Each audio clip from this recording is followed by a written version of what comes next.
Hi guys! Magmi-meeting kami. Hi guys.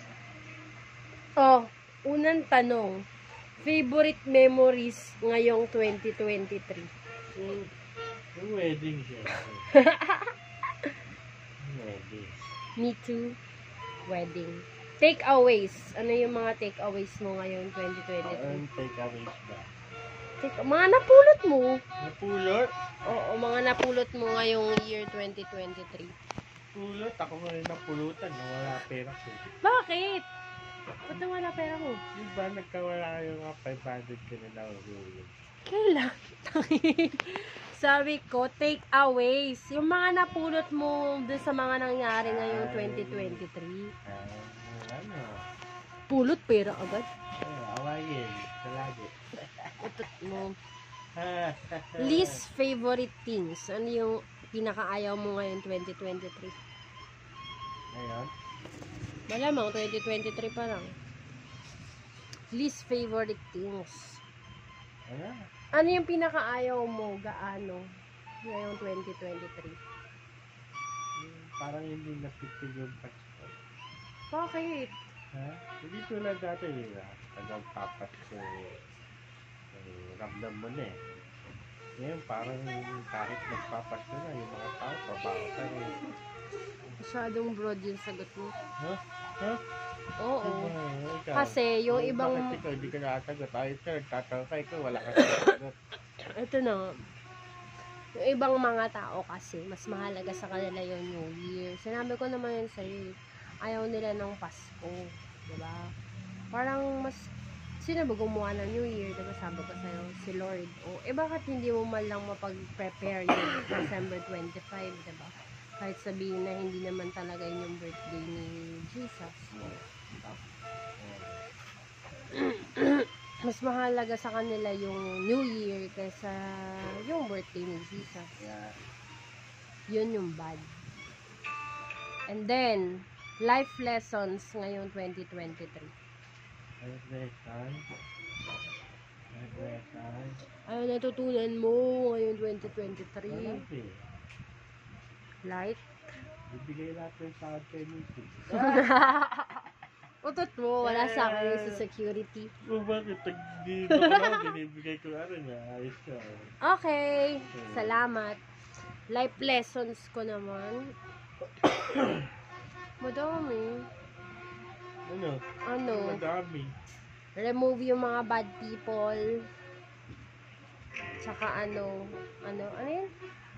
Kunyari, bibigyan ka nila ng advice. Ano mo lang sa, sa tenga mo, labas mo sa tenga mo. Kasi hindi mo naman sila hininga ng advice. Kumbaga, unsolicited yung advice nila. Nakita ka nilang ganyan, tapos ang dami na nilang sinabi sa'yo. Labas mo lang yun sa tenga mo. Kasi may stress ka lang. Kapag pinansin mo.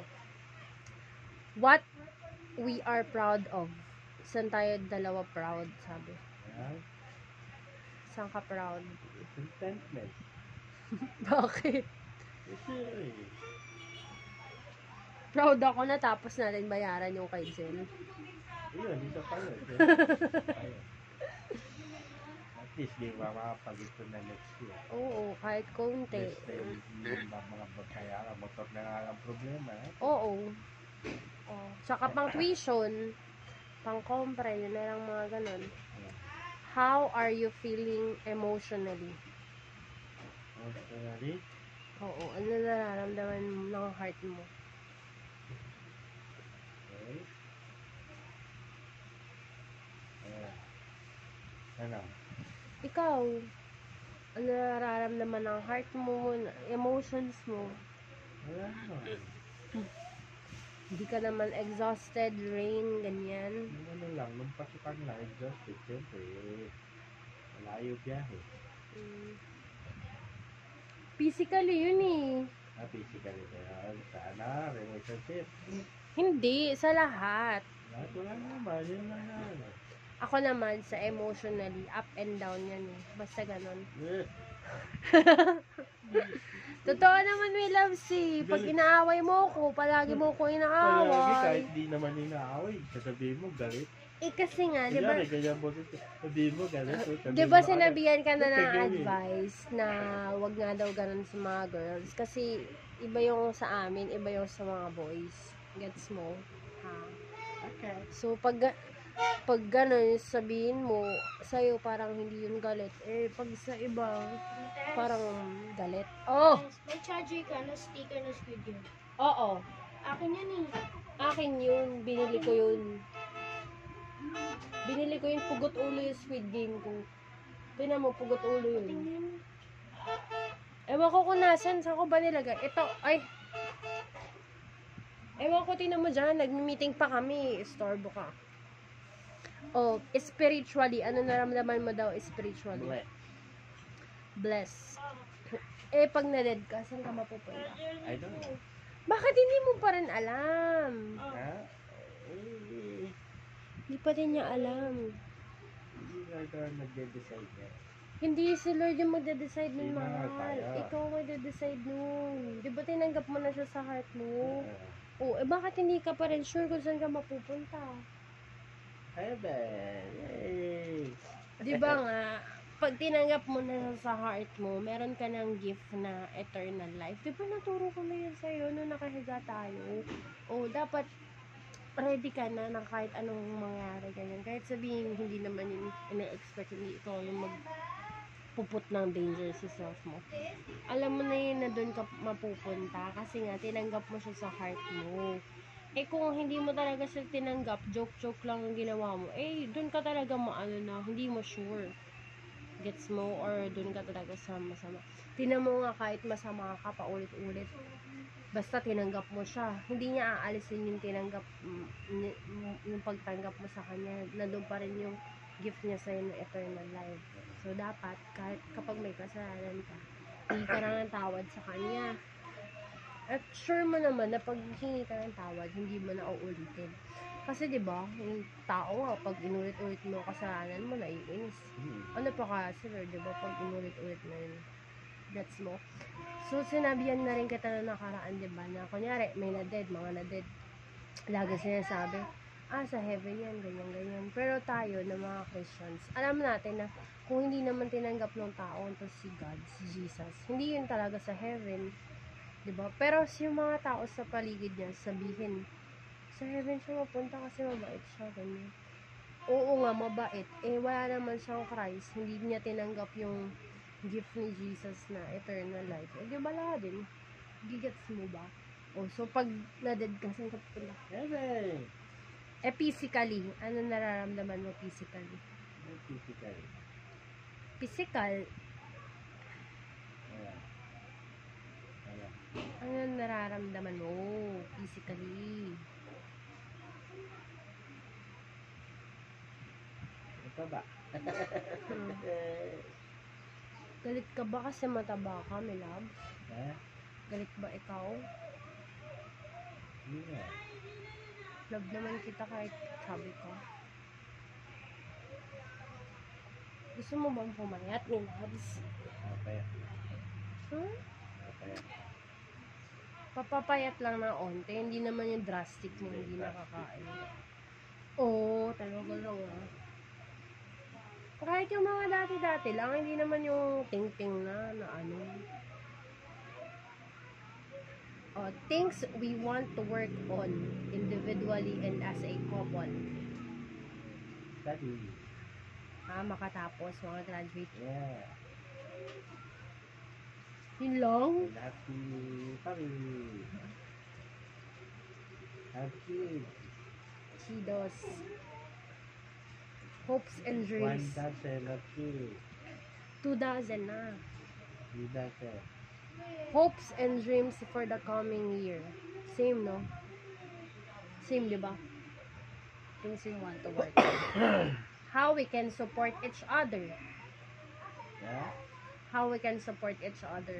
Ang iyo ay iyo, ang akin ay iyo. Tama. Mahal, nagbibigay naman ako sa'yo eh. Diba? Bayad na. Magsuswimming daw yung dalawa. Di lakahin yun Next, financial goals and budget.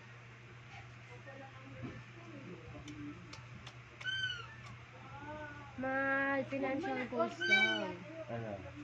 Bibili na ba tayo ng kotse? Kutsi agad? Ano ba gusto mo? Financial goals nga. Ay, gusto kong magka-business eh. Hindi. Sayang yung ref natin. Nakakainis. Dalawa pa naman nandun sa bahay, tapos stay niya. Yung isa doon, gift sa atin. Yung isa, pang business natin. Tapos yung isa sa bahay, pang business. Eh, wala naman na. Nawala na yung business natin. Diba? Dito ka na lang mag-business. Anyway. Kaso, dadalhin dito yung dalawang Oo, ref. dali. Mapapa-tracking mo talaga. Tapos, iaano natin yung mga siomay, ganyan. Babiyahin mo rin. Kaya nga. Then yun, gusto ko yung ganun para hindi lagi labas ng pera. Bumilags. Minsan din na, ganun. Pick a team, word, or phrase that represents our goals. Ano? Ano daw yung team ng goals natin next year? Ayan. Ano? Ayan. Ano nga yung tema natin next year? Ano nga, ikaw? Yan. Ikaw. Ikaw mo. Ikaw lagi lang ako tinatanong. Siyempre, ikaw naman. Yan. Ikaw, ano goal natin? Ayan. More babies, charot. More... Dapat, mahal kasi hindi ka pagod Lots of- agad. Lots of babies.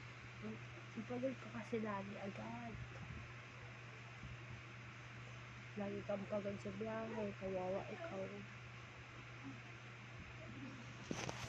Oh, ano pa, Milabs? Ano pa? Ano pa yung tanong dyan? Ano pa? Ano pa? Wala po naman ang camera mo. Labs. Labs. Happy New Year. Happy New Year. Tinanggap mo na ba si Jesus? Totoo? Totoo. Nasaan na siya? Yeah. Nasaan si Jesus? Yun, ganun. Pag may kasalanan ka, dun sabi sa verse, 1 John 1:9 natin. If we can confess our sin, He is just and faithful to forgive. 1 John 1:9.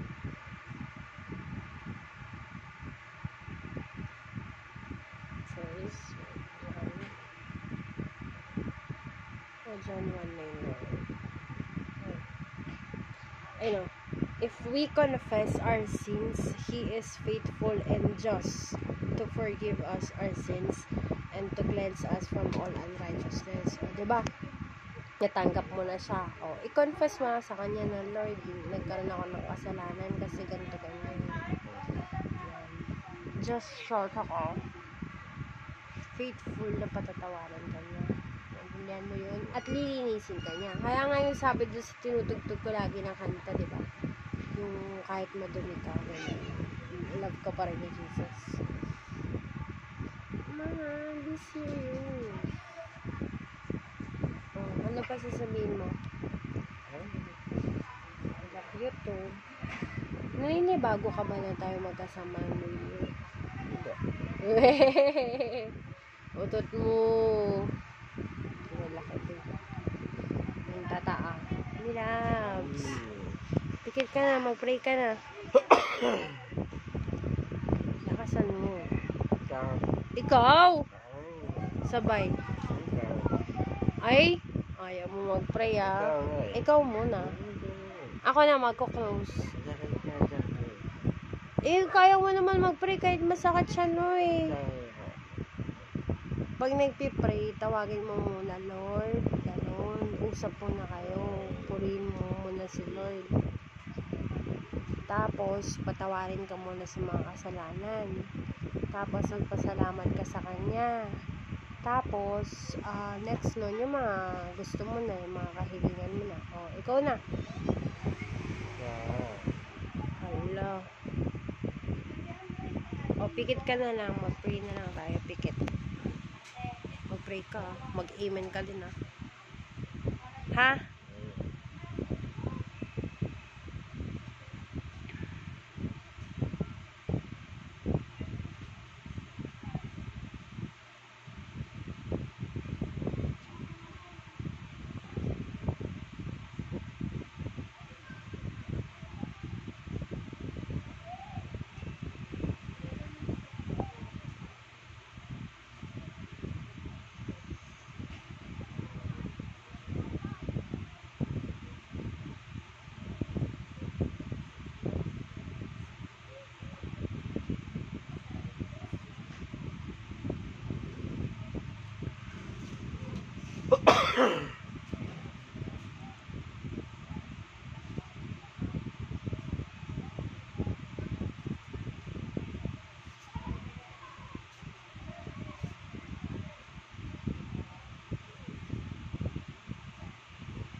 Amen.